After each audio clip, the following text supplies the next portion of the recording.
In the vast expanse of the Galactic Council chambers, where species from 1,000 worlds gather to shape the fate of civilizations, one truth has remained constant for millennia: humans are considered the weakest link in the cosmic chain. Their short lifespans, fragile bodies, and primitive technology make them barely worth acknowledging. So when the proud Valerian Empire, masters of biotechnology and genetic perfection, offered their defective princess to a random human colony as a diplomatic gesture, the entire galaxy erupted in laughter. Princess Zaratiel, the Valerian heir who couldn't bear children, a curse worse than death in her species culture, was being thrown away like broken machinery. The human colony of New Terra, struggling to survive on the edge of civilized space, was seen as the perfect dumping ground for this royal embarrassment. It was meant to be a cruel joke, a way to dispose of both problems at once. But the galaxy has a funny way of proving its greatest minds wrong. Sometimes, the species you underestimate the most turns out to possess something far more valuable than advanced technology or perfect genetics. Sometimes, they possess something that changes everything: the ability to see potential where others see failure, and the stubborn refusal to accept that impossible means anything at all. What happened next didn't just shock the Galactic Council, it forced them to rewrite everything they thought they knew about humanity, about hope, and about the power of refusing to give up on someone the universe had already written off. The crystalline spires of the Valerian capital stretched toward the twin suns like frozen lightning, each surface reflecting the perfect geometry that defined their civilization. In the highest tower, Princess Zaratiel stood before a wall of liquid mercury that served as both mirror and quantum communication device, watching her reflection ripple with each movement. Her elongated limbs and translucent skin marked her as pure Valerian nobility, but the sadness in her large, dark eyes told a different story entirely. "The human delegation has accepted the proposal," announced Chancellor Veltar as he glided into the chamber, his movements as precise as everything else in Valerian society. His bioluminescent patterns flickered with what might have been amusement, though Valerians rarely expressed emotions so crudely. "They seem grateful for the opportunity." Zaratiel turned from the mirror, her six-fingered hands clasping the flowing fabric of her ceremonial robes. At 300 years old, she was barely an adult by Valerian standards, but already she had been deemed a failure by her people's exacting biological requirements. The genetic scans had been conclusive: her reproductive system was incompatible with standard Valerian physiology. In a species that prized genetic perfection above all else, she was considered defective goods. "Did they understand what they were accepting?" she asked, her voice carrying the musical quality that all Valerians possessed. "Do they know I am considered broken?" Chancellor Veltar's pattern shifted to a cooler blue, indicating diplomatic necessity overriding personal sentiment. "The humans were informed that you are a princess seeking to strengthen diplomatic ties between our peoples. The specific details of your condition were deemed unnecessary for initial negotiations." The princess walked to the window overlooking the biogardens where perfect Valerian children played among genetically modified flowers that sang in harmonious frequencies. She had once played there too, before the medical assessments began, before her future was reduced to a series of failed biological compatibility tests. "So they do not know they are receiving damaged goods," she said quietly. "You are not damaged," Veltar replied, though his patterns betrayed his discomfort with the lie. "You are simply unsuited for traditional Valerian expectations. Perhaps among a more primitive species, your unique qualities will find better appreciation." Zaratiel almost laughed at the diplomatic language. The truth was simpler and crueler: the Valerian Empire was disposing of an embarrassment by pawning her off on the humans, who were too weak and irrelevant to matter. It was a solution that removed her from Valerian society while technically maintaining diplomatic courtesy. The door chimed with a complex harmonic sequence, and Emperor Enaelthek himself entered the chamber. Zaratiel immediately performed the ritual bow, her body flowing into the precise angles that showed proper respect. Her father's bioluminescent patterns remained neutral, giving away nothing of his thoughts. "Daughter," he said, the word carrying weight in a language where every syllable conveyed multiple layers of meaning. "The transport vessel is prepared. Your new life awaits." "Father, may I ask, why the humans? Of all the species in the galaxy, why choose them?" Emperor Enaelthek moved to stand beside her at the window, his tall frame casting strange shadows in the double sunlight. "Because they are irrelevant," he said with characteristic Valerian directness. They pose no threat to our empire, they have no technology we need, and they are so far beneath us that this arrangement cannot be seen as a true alliance. You will be comfortable there, forgotten by those who matter. The word stung, but Zaratiel had expected nothing else. In Valerian society, comfort was the consolation prize for those who could not achieve excellence. However, her father continued, his pattern shifting slightly, there are interesting reports about human behavior that our xenobiologists find puzzling. They display emotional attachments that seem to transcend logical benefit. They invest resources in individuals who provide no genetic advantage. It is a wasteful trait, but perhaps it will ensure they treat you with more kindness than logic would dictate.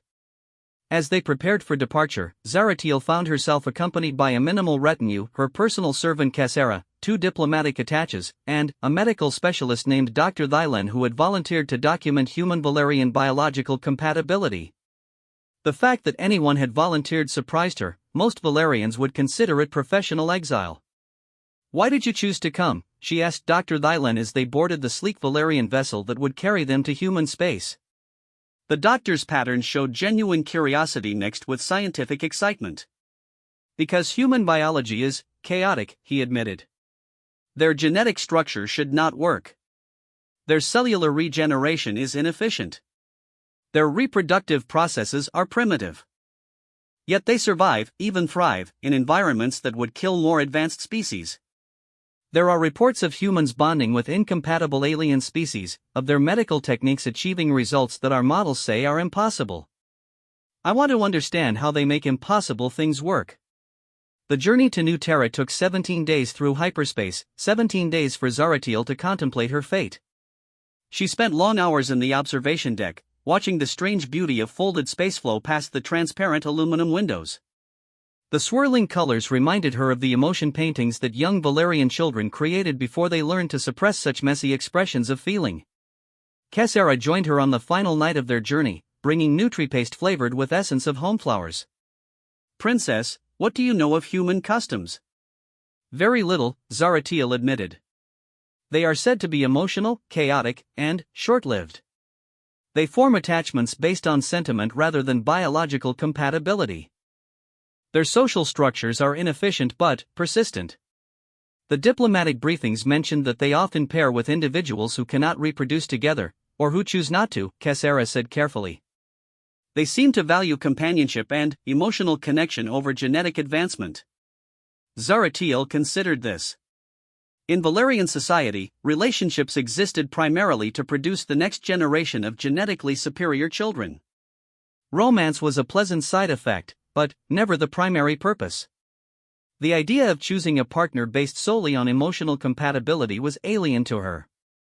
As New Terra appeared on the main view screen, Zaratiel felt her breathing chambers constrict with nervousness. The planet looked nothing like her homeworld's geometric perfection. Where Valerian cities were precise and planned, the human settlements appeared organic, almost random in their growth patterns. Green spaces existed for no apparent biological necessity. The architecture seemed designed for aesthetics rather than optimal function. "It looks..." She paused, searching for the right word, "chaotic." "Yes," Dr. Thylen agreed, his patterns showing scientific fascination. "Beautifully chaotic." The docking procedure at New Terra's orbital station revealed more of humanity's strange approach to engineering. Where Valerian technology was smooth, seamless, and silent, human construction showed its working parts. Pipes and conduits ran along walls like mechanical arteries. Warning lights flashed in primary colors. The whole station hummed and vibrated with the sound of machinery working hard to keep functioning. "It should not work," Dr. Thylen murmured as they disembarked. "The engineering tolerances are too loose, the redundancy systems are inefficient, the power distribution is scattered across 17 different subsystems." Yet here it stands. Governor Marcus Chin awaited them in the docking bay, flanked by what Zaratiel assumed were his advisors and security personnel. He was shorter than she had expected, with the compact build typical of humans, dark hair beginning to show gray at the temples, and lines around his eyes that spoke of frequent expressions. When he smiled at her approach, the expression transformed his entire face. "Your Highness," he said, attempting the Valerian greeting with admirable if imperfect pronunciation. "Welcome to New Terra." We are honored by your presence. Zaratiel performed the appropriate diplomatic response, noting how the humans watched her movements with obvious fascination rather than the critical assessment she was used to from her own people. Governor Chen's eyes held warmth instead of judgment, curiosity instead of calculation. I hope the journey was comfortable, he continued, falling into step beside her as they walked through corridors lined with growing plants and inefficiency that would have scandalized Valerian architects. We've prepared quarters in the diplomatic sector, but, if you prefer, there's a beautiful residential area overlooking the coast. The offer of choice surprised her. Valerian accommodations were always assigned based on rank and function. The coast, she asked. The ocean, Governor Chen explained, his expression brightening. New Terra has 3 large bodies of water. The sound of waves is quite soothing, many of our people find it peaceful. Of course, if you prefer the more traditional diplomatic quarters. The ocean sounds pleasant, Zaratiel found herself saying, though she was not sure why. As they traveled through the city via transport that rumbled and swayed in a decidedly non-Valerian manner, she observed the humans going about their daily lives. Children played in parks that served no biological function except joy. Adults gathered in social spaces, talking and laughing with no apparent agenda. Elderly individuals were cared for long past their productive years, taking up resources that could have been allocated more efficiently. Governor Chen, she asked as they neared her new residence, why do your people maintain individuals who no longer contribute to society's advancement? The question seemed to surprise him. Because they're people, he said simply. They have value beyond what they can produce. They have stories, wisdom, relationships that matter to others. Value isn't just about function. The residential complex overlooked a bay where the local star painted the water in shades of gold and amber. Her quarters were larger than necessary, with windows facing the ocean and furniture designed for comfort rather than optimal space utilization. Fresh flowers sat in a vase on the main table, living plants cut short for no purpose but beauty. I know this must be very different from your homeworld, Governor Chen said as he showed her through the rooms. If there's anything you need to feel more comfortable, please don't hesitate to ask. We want you to think of New Terra as home. Home. The word carried different weight in human language than in Valerian speech. For her people, home was a place of function, of role, of biological purpose. For humans, it seemed to mean something warmer, more embracing. Governor, she said carefully, what exactly do your people expect from this arrangement? His expression grew thoughtful. Honestly? We're not entirely sure. The diplomatic protocols talked about cultural exchange, strengthening ties between our peoples. But, personally? He smiled again, that transformative expression that reached his eyes. We hope you'll be happy here. We hope you'll find whatever you're looking for. After he left, Zaratiel stood at the window watching the waves crash against the shore in patterns that defied prediction. The sound was soothing, as he had promised. Behind her, Cassera unpacked their belongings while Dr. Vilen set up his research equipment, muttering about human water recycling systems that somehow functioned despite violating 3 laws of thermodynamics. For the first time since the medical assessments had declared her a genetic failure, Zaratiel felt something she had almost forgotten, curiosity about what tomorrow might bring. On Valeria, her future had been a closed book, every possibility eliminated by biological destiny. Here, among these chaotic, inefficient, impossible humans, the future felt suddenly uncertain. And uncertainty, she was beginning to realize, might not be a curse after all. 3 weeks into her stay on New Terra, Princess Zaratiel discovered that humans had a peculiar relationship with time. Unlike Valerians, who scheduled every moment for maximum efficiency, humans seemed to waste enormous amounts of time on activities that served no clear biological or societal function. They gathered in groups to share stories. They created art with no practical application. They spent hours simply watching sunsets, as if the daily rotation of their planet was somehow noteworthy. It was during one such sunset observation that she encountered Dr. Sarah Martinez, New Terra's chief xenobiologist. Zaratiel had been sitting on the beach near her residence, trying to understand why the sound of waves had become so comforting to her, when the human woman approached carrying what appeared to be scientific equipment mixed with a blanket and a container of food. Mind if I join you? Dr. Martinez asked, settling onto the sand without waiting for permission in the casual human manner. I'm Sarah Martinez. I've been hoping to meet you properly since you arrived. Zaratiel studied the woman carefully. Dr. Martinez appeared to be in middle age by human standards, with graying brown hair pulled back in a practical style and the sun-weathered skin of someone who spent considerable time outdoors. Her clothing was functional rather than formal, and she moved with the easy confidence of someone comfortable in her own environment. You are welcome, Zaratiel replied, using the diplomatic formula she had been taught.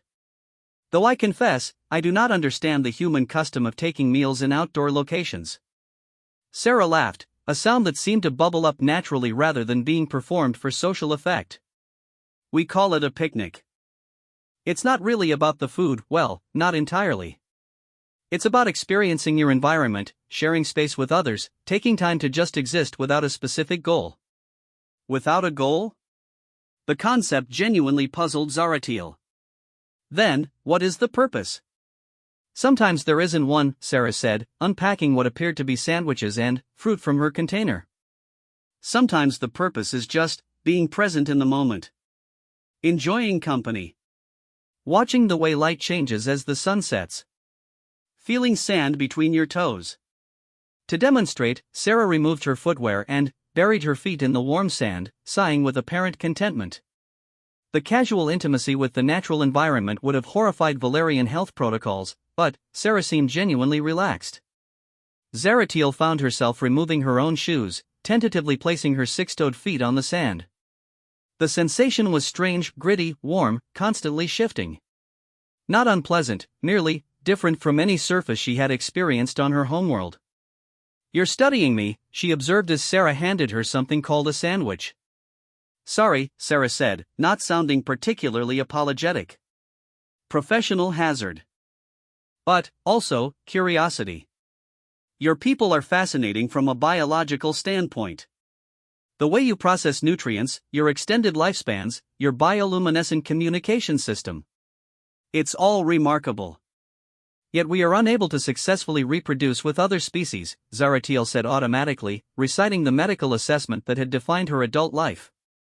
"Our genetic structure is too specialized, too rigid for adaptation." Sarah paused in unwrapping her food, studying Zaratiel with sharp eyes. "Who told you that?" "Every medical specialist on Valeria. It is established scientific fact." "Whom?" Sarah took a bite of her sandwich, chewing thoughtfully. "You know, we have a saying here, the difference between theory and practice is that in theory, there's no difference between theory and practice." Zaratiel tilted her head, the gesture unconscious. "I do not understand."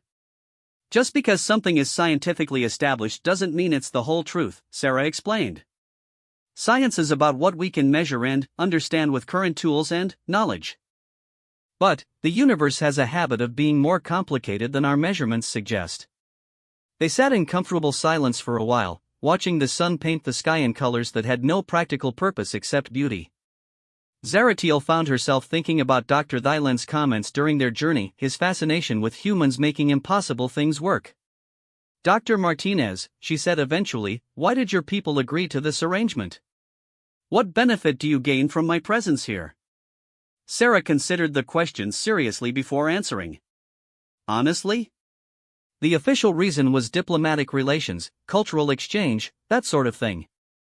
"But, personally?" She smiled with the same warm expression Zaratiel had noticed in Governor Chen. "We were curious about you. Not as a scientific specimen, but as a person. The report said you were unwanted by your own people, that you were considered defective, I think the translation said?"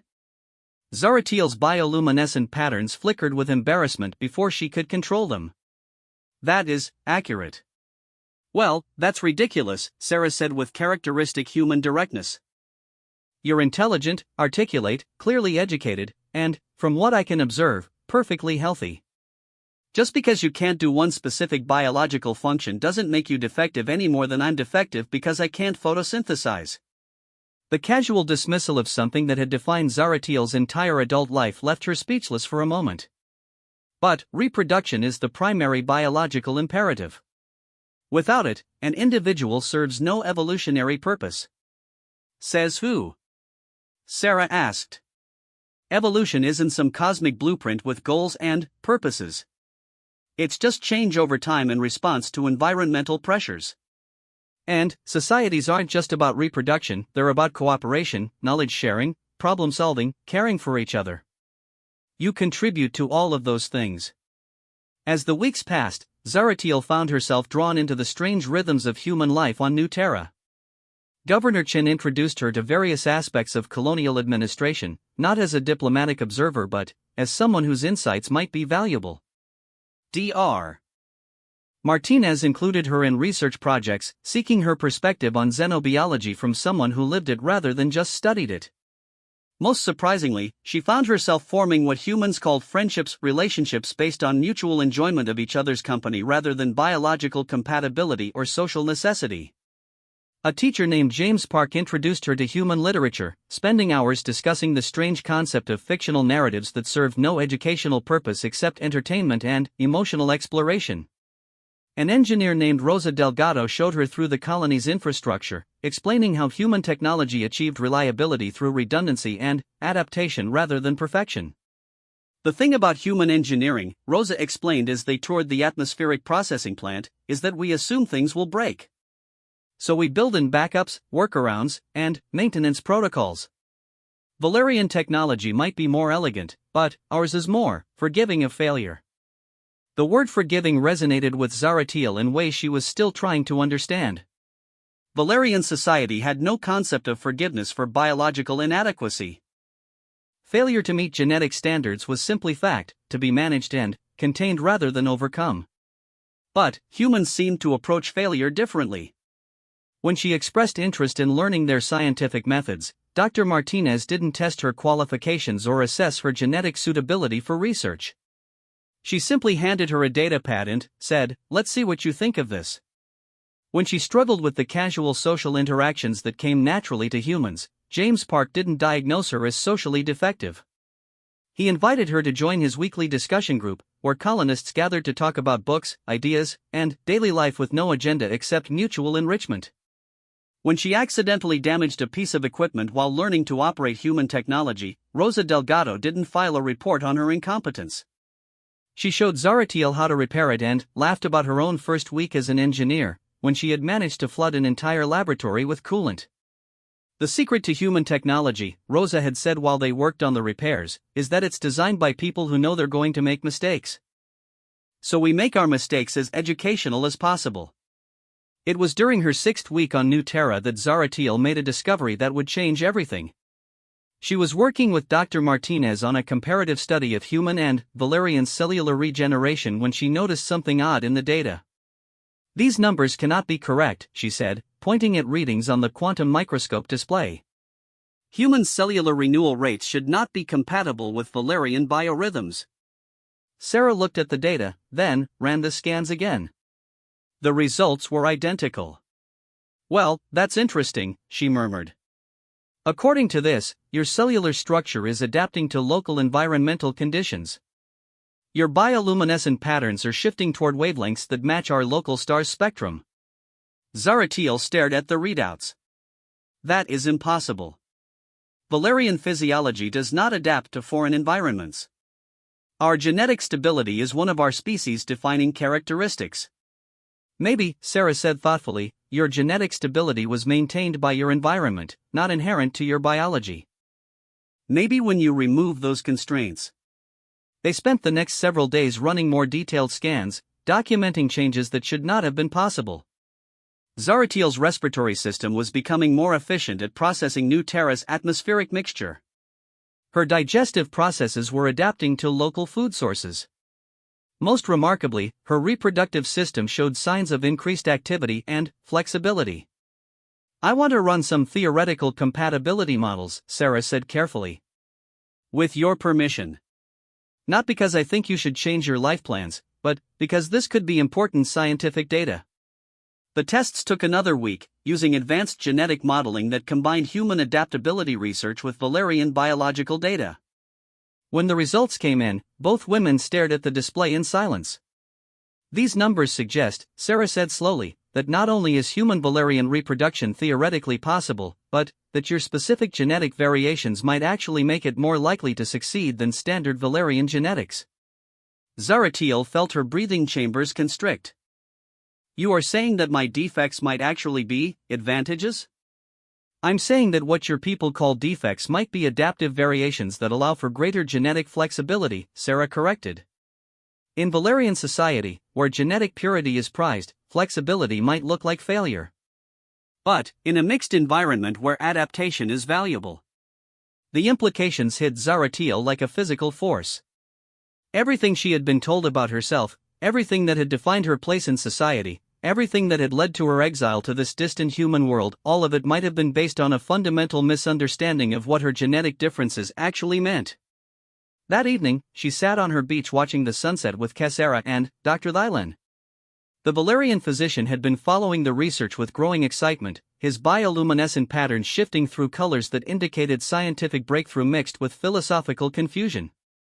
If Dr. Martinez's findings are confirmed, he said quietly, it would mean that our entire understanding of genetic optimization has been incomplete.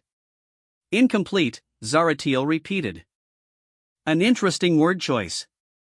Kessera looked between them with growing understanding.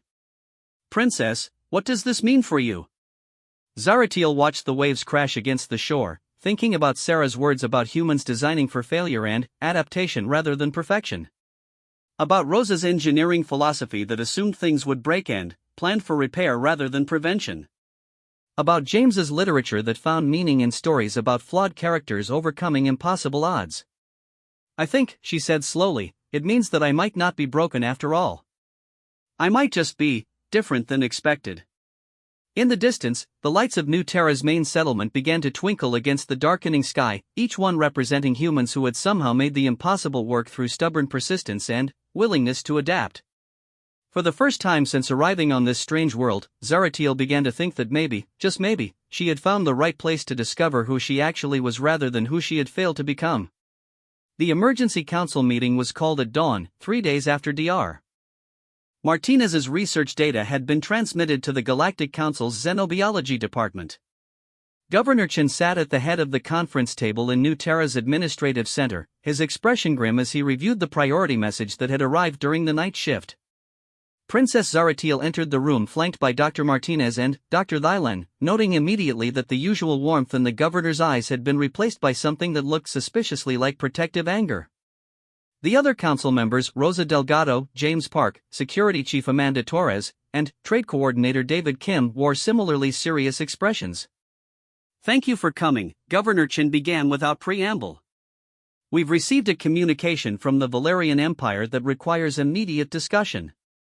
He activated the holographic display at the center of the table, revealing the angular features of Chancellor Veltar. Even in recorded form, the Valerian official's bioluminescent patterns conveyed cold disapproval and barely controlled irritation. Governor Chen, Veltar's image began, it has come to our attention that your colonial scientists have been conducting unauthorized medical experiments on Princess Zaratiel. This constitutes a violation of diplomatic protocol and potentially harmful interference with Valerian biology.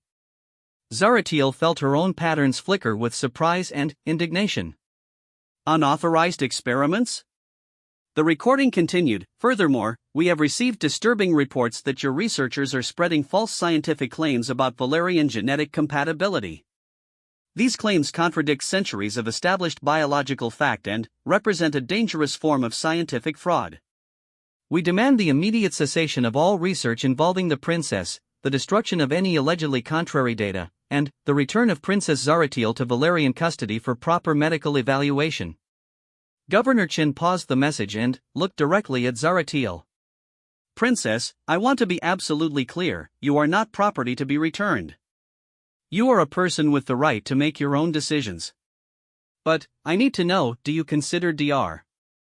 Martinez's research to have been unauthorized or harmful? Zaratiel considered the question carefully. The research had been her choice, conducted with her full knowledge and consent. She had requested additional tests, had suggested new areas of investigation, had been a partner in the work rather than a subject. The research was conducted with my full participation and consent, she said firmly. I requested many of the tests myself. Dr. Martinez leaned forward, her expression showing the careful control of someone managing significant anger. Governor, I need to point out that the Valerian response came remarkably quickly after our data transmission. Too quickly for a thorough review of our methodology or results. Their rejection appears to be based on political considerations rather than scientific evaluation. Dr. Thyland's patterns shifted to colors indicating deep concern mixed with scientific excitement. I have reviewed Dr. Martinez's work extensively. Her methodology is sound, her data is reproducible, and her conclusions are supported by evidence. If there is scientific fraud here, it is in the suppression of this research, not in its conduct. Security Chief Torres spoke up from her position at the far end of the table. Governor, we need to consider the possibility that this isn't just about scientific disagreement.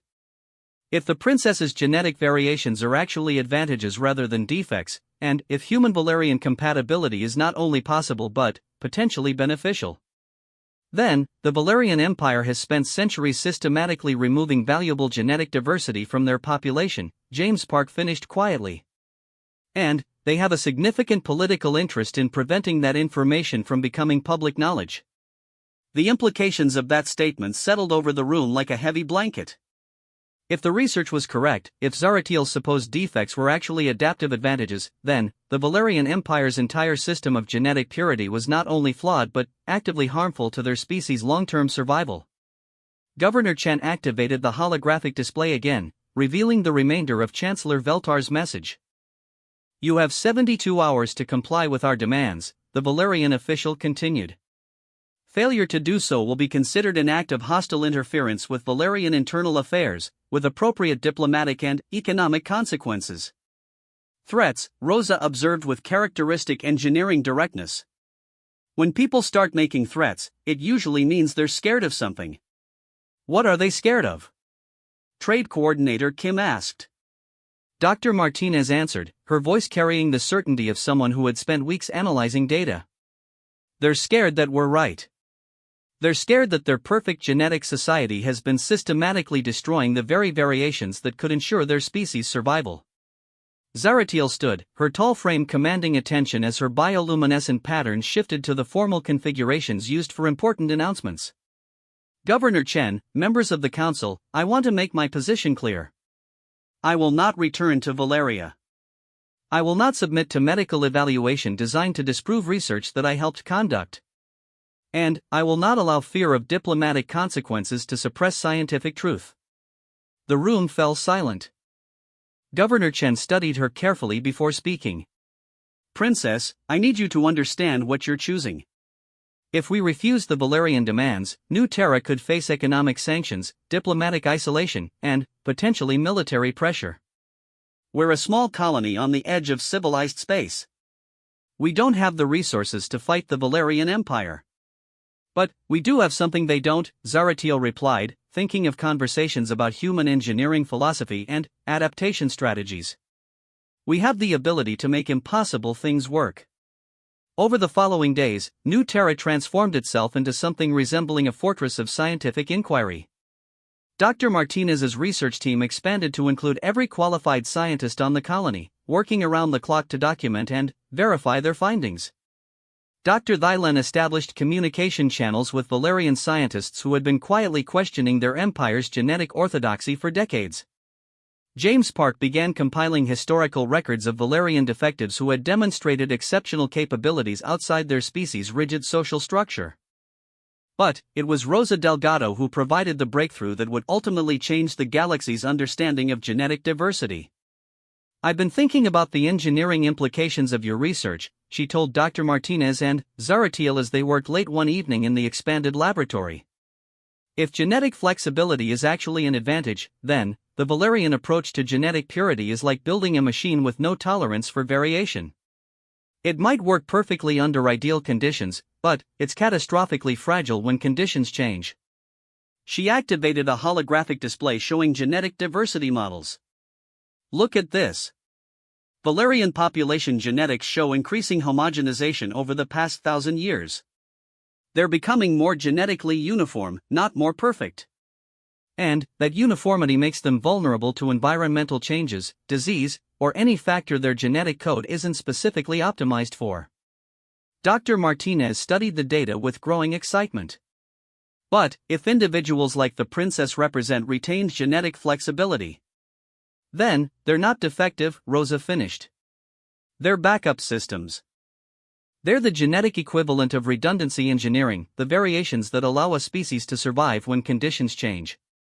Zaratiel stared at the display, watching models that showed her genetic pattern not as a failure but, as a preservation mechanism, a way for her species to maintain adaptability in the face of increasing genetic rigidity.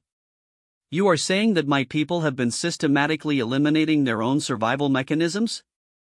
I'm saying that your people might have mistaken genetic flexibility for genetic failure, Rosa corrected.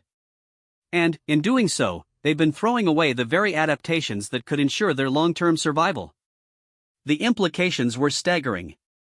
Not just for the Valerian Empire, but for every species in the galaxy that had adopted similar approaches to genetic optimization.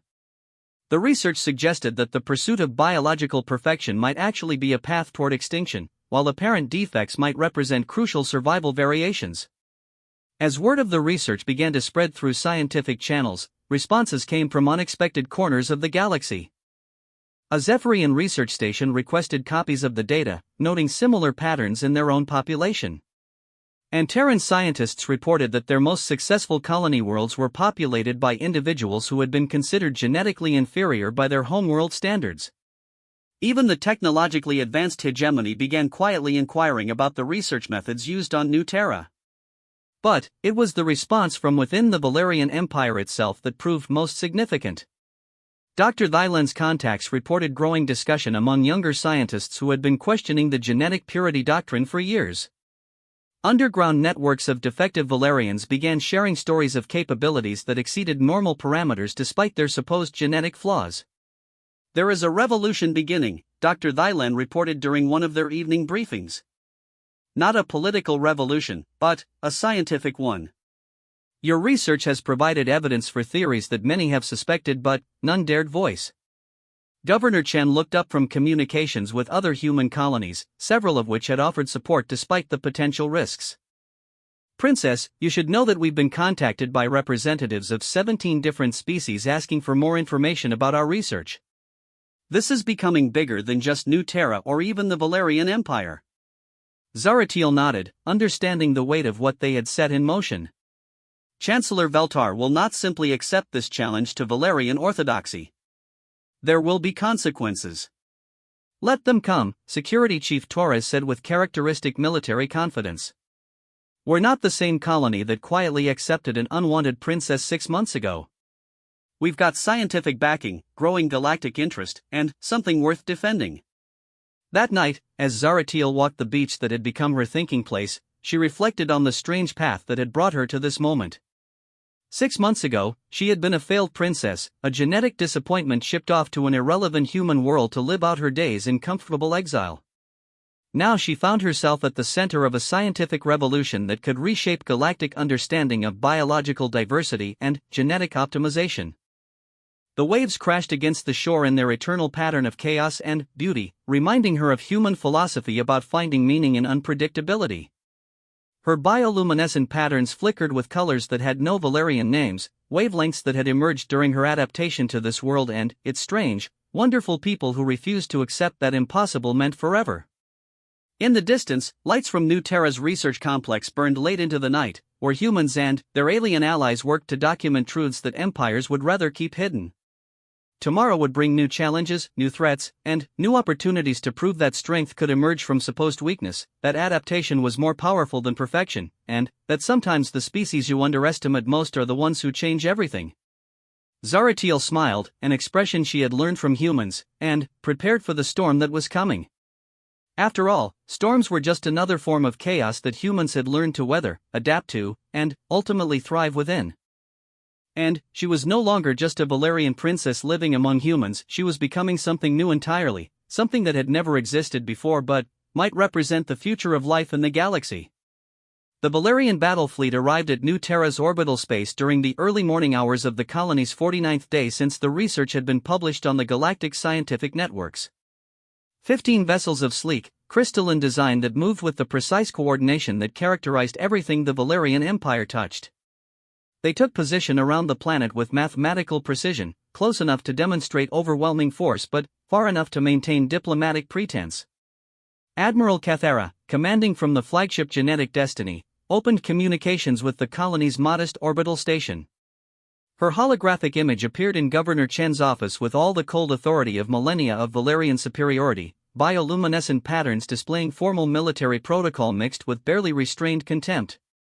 Governor Chen, she began without preamble, by order of the Valerian Imperial Council, this colony is now under quarantine.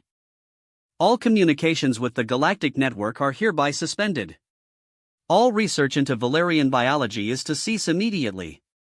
Princess Zaratiel will be returned to Valerian custody for proper medical evaluation and treatment. Governor Chen, flanked by his senior staff, maintained the calm expression that had served him well through 20 years of colonial administration. Admiral Cathara, with respect, New Terra is an independent human colony operating under Galactic Council Charter.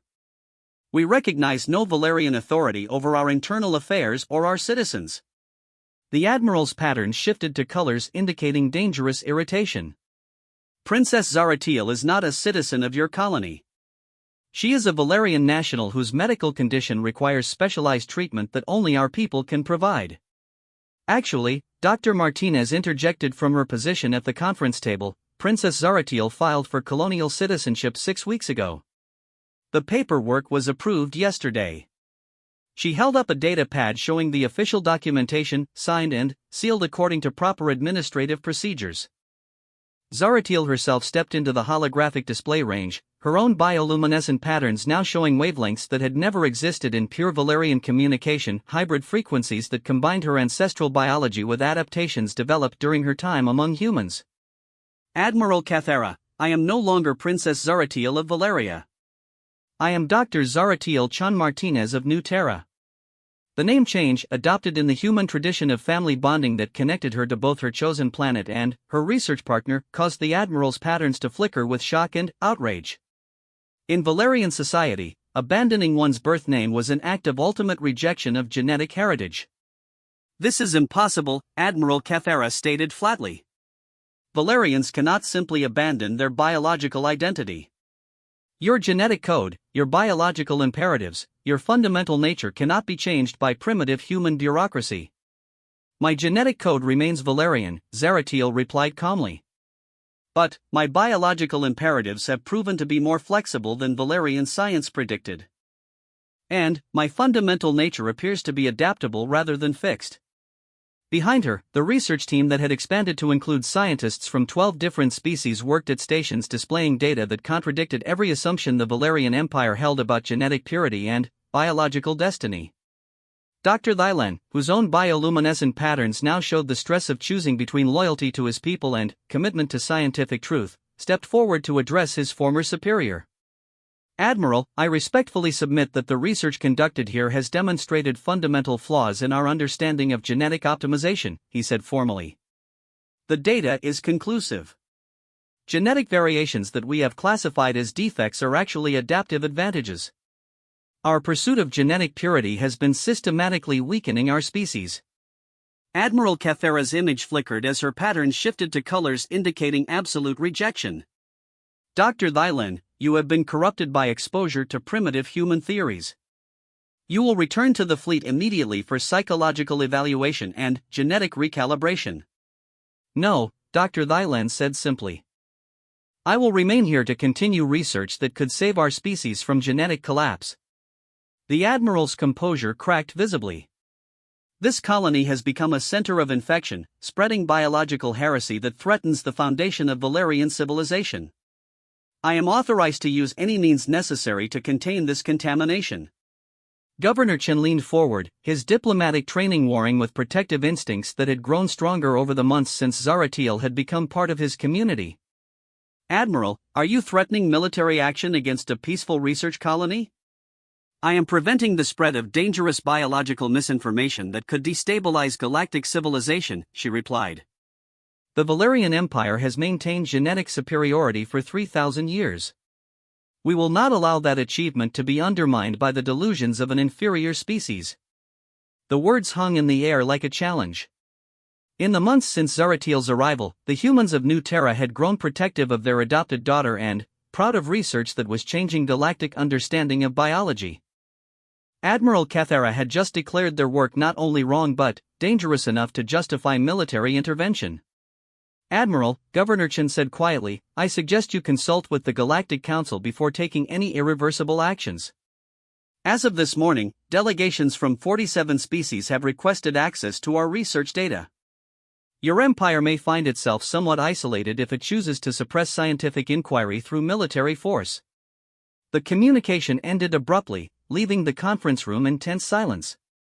Through the windows, the Valerian fleet maintained its ominous presence while New Terra's single defense platform and 3 patrol ships provided a laughably inadequate response to the threat. "Well," Rosa Delgado observed with characteristic engineering pragmatism, "this is going to be interesting." What Admiral Cathara had not anticipated was the galactic response that had been building since the research data began circulating through scientific networks. The first ships to arrive at New Terra were not military vessels but research ships from the Antaran Science Collective, followed by the Zephyrian Free Thinkers Guild and a diplomatic vessel from the Galactic Council's Xenobiology Committee. Dr. Elena Vesquez, the Council's chief xenobiologist, arrived aboard a ship that positioned itself deliberately between the Valerian fleet and New Terra's orbital facilities. Her first communication was broadcast on all frequencies, ensuring that every vessel in the system could hear her words. "This is Dr. Vasquez representing the Galactic Council's Scientific Ethics Committee," she announced. "Any interference with ongoing scientific research or threats against researchers conducting legitimate inquiry will be considered a violation of the Galactic Research Protection Protocols. All parties are advised to maintain current positions while the Council reviews the situation." Admiral Cathara's response was swift and angry. "The Galactic Council has no authority over Valerian internal affairs. Princess Zaratiel is a Valerian citizen whose medical condition requires our intervention. Dr. Zaratiel Chun Martinez is a citizen of New Terra conducting research under proper scientific protocols," Dr. Vasquez replied calmly. "Her citizenship change has been registered with the Galactic Council and is recognized under interspecies law. Any attempt to forcibly repatriate her would constitute kidnapping under Council jurisdiction." As more ships arrived from across the galaxy, the situation around New Terra began to resemble a diplomatic convention rather than a military standoff. Research vessels, diplomatic ships, and observers from dozens of species took positions throughout the system, all drawn by the implications of research that suggested genetic diversity might be more valuable than genetic purity. But it was the arrival of the Valerian Genetic Heritage, a ship carrying representatives of the underground movement of genetically defective Valerians, that transformed the confrontation into something unprecedented. Captain Naratiel, herself exiled for genetic variations that now appeared to be advantageous adaptations, opened communications on frequencies that reached both the Imperial fleet and the growing collection of interstellar observers.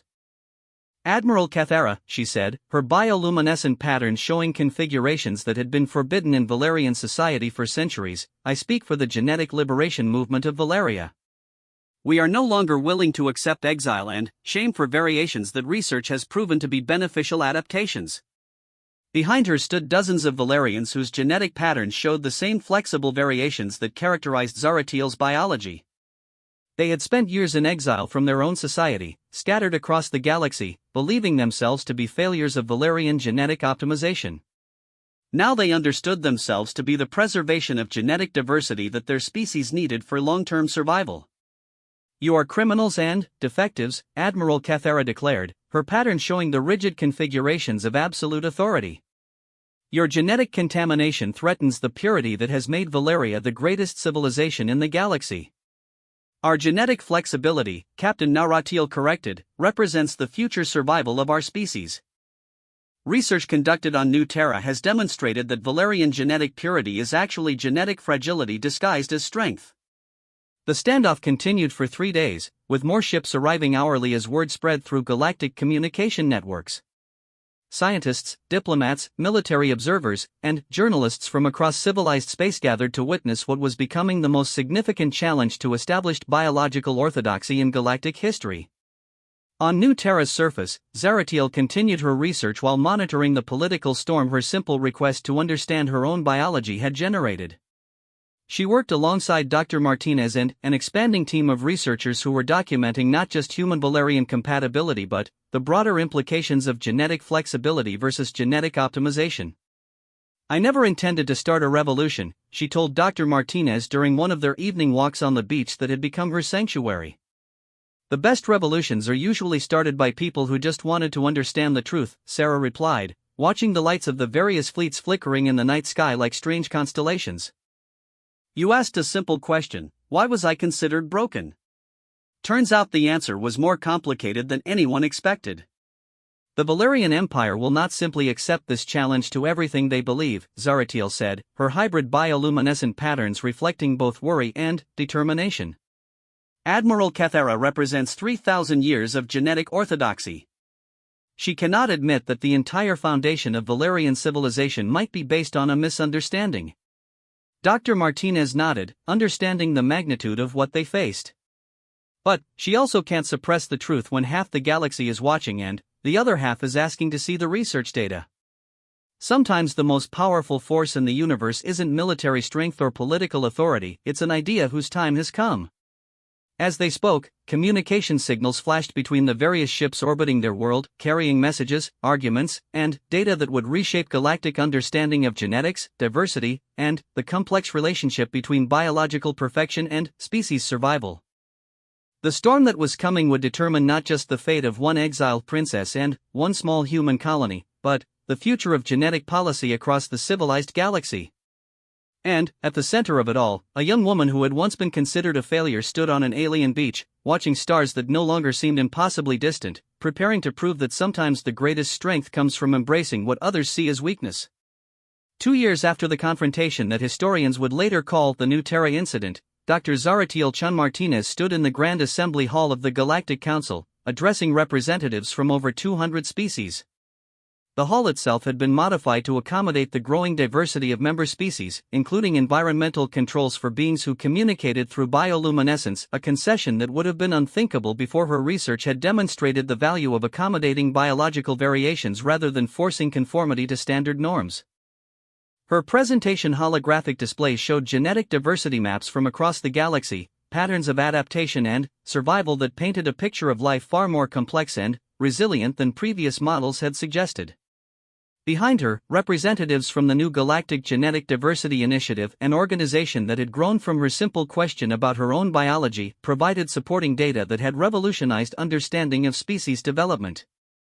"Members of the Council," she began, her voice carrying easily through translation systems that now included bioluminescent pattern recognition. 3 years ago, I was considered a genetic failure by my own people. Today, I stand before you as proof that what we call defects might actually be adaptations that ensure the survival of our species." In the audience, Admiral Cathara sat with the reformed Valerian delegation. Her rigid patterns of authority had been replaced by configurations that showed acceptance of uncomfortable truths. The transformation had not been easy. The Valerian Empire had experienced significant social upheaval as their genetic purity doctrine crumbled under scientific evidence, but it had ultimately strengthened rather than weakened their civilization. The research conducted on New Terra has now been replicated across 47 different species, Zaratiel continued, activating displays that showed successful genetic compatibility between supposedly incompatible populations.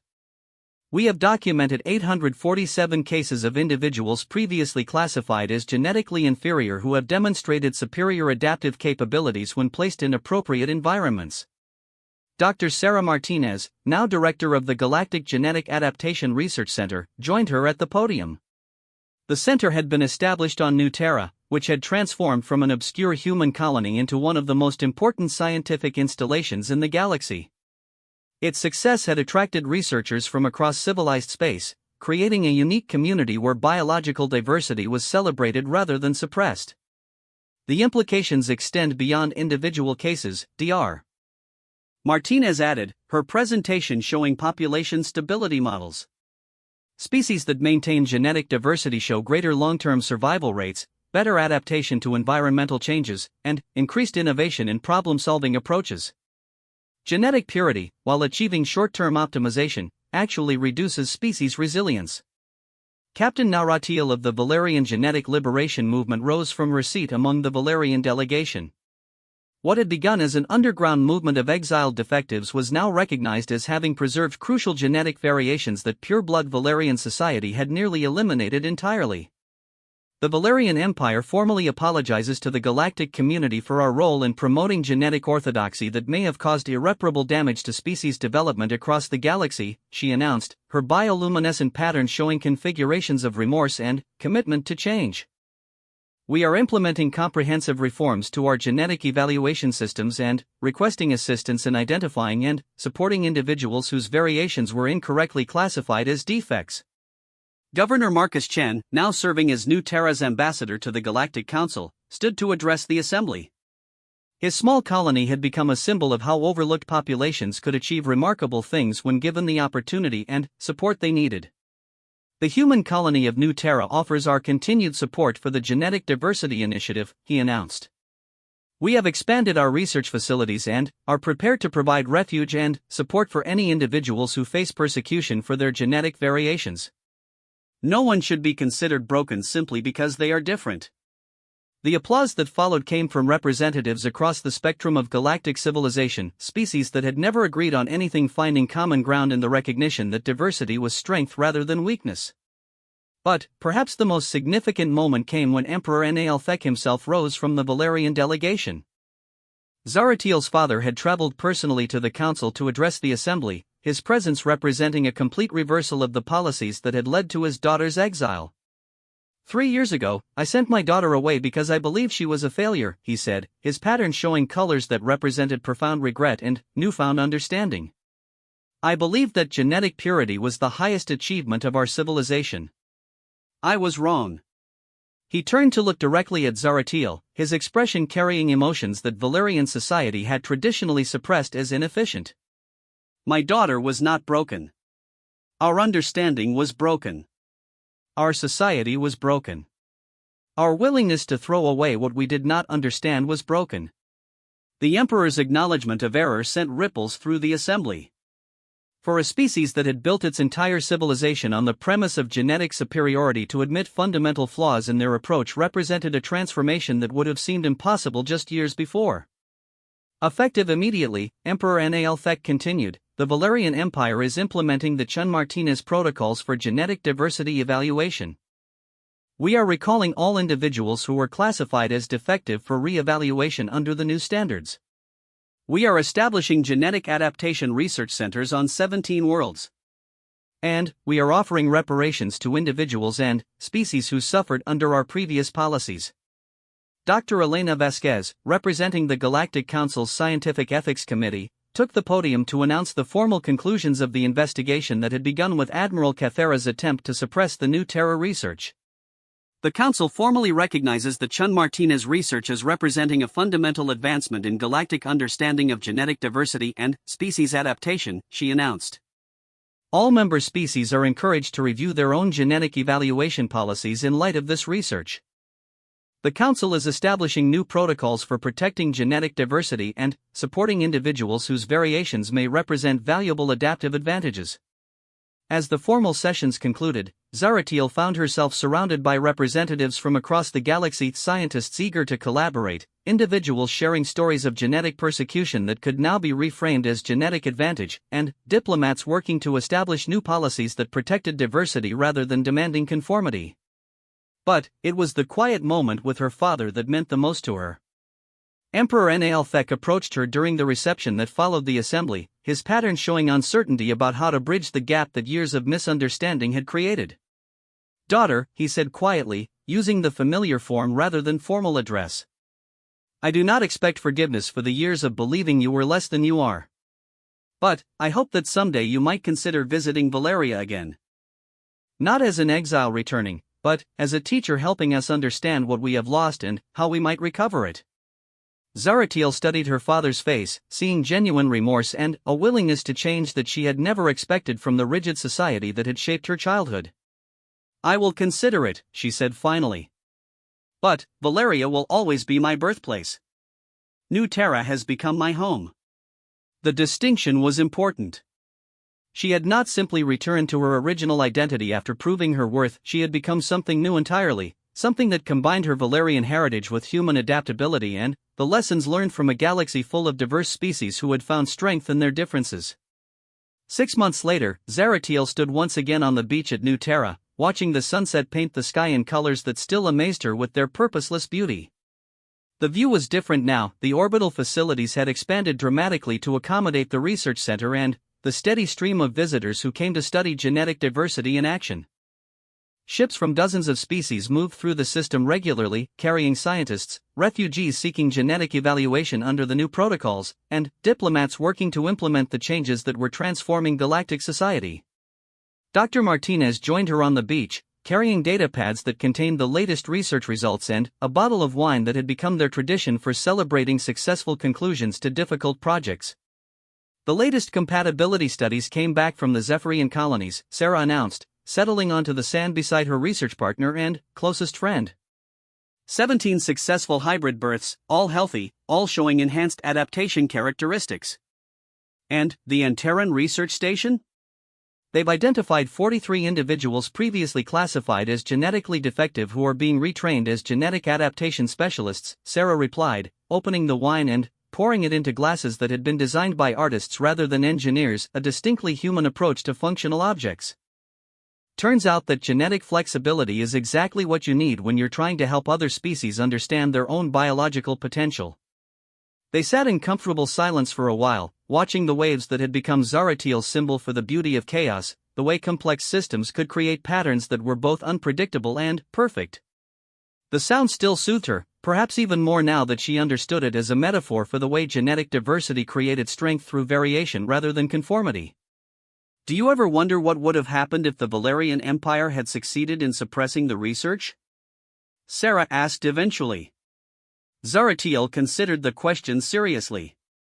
I think someone else would have asked the same questions eventually. The evidence was always there, it just needed someone willing to look at supposed failures as potential adaptations instead of defects. Still, Sarah mused, it's remarkable how much changed because one person refused to accept that she was broken. One person and one community willing to see potential instead of problems, Zaratiel corrected. I could not have done any of this alone. It took human willingness to embrace chaos, to design for failure, to find strength in what others saw as weakness. As the stars appeared in the darkening sky, including the lights of ships carrying researchers, diplomats, and individuals seeking new understanding of their own genetic heritage, Zaratiel reflected on the strange journey that had brought her to this moment. She had begun as an unwanted princess, a genetic failure shipped off to an irrelevant human colony to live out her days in comfortable exile. Now she was Dr. Zaratiel Chun Martinez, citizen of New Terra, researcher whose work had revolutionized galactic understanding of genetics, and proof that sometimes the species you underestimate most are the ones who change everything. Her supposed defects had become advantages, her exile had become an opportunity, and her failure had become the foundation for a transformation that was still reshaping civilization across the galaxy. But, perhaps most importantly, she had learned that home was not determined by genetics or birthplace or the species that created you. Home was found among people who saw your potential instead of your problems, who celebrated your differences instead of demanding conformity, and who understood that strength often emerged from the places where others saw only weakness. The waves continued their eternal dance with the shore, chaos creating beauty, variation producing resilience, and differences generating the kind of strength that could change the universe one impossible achievement at a time.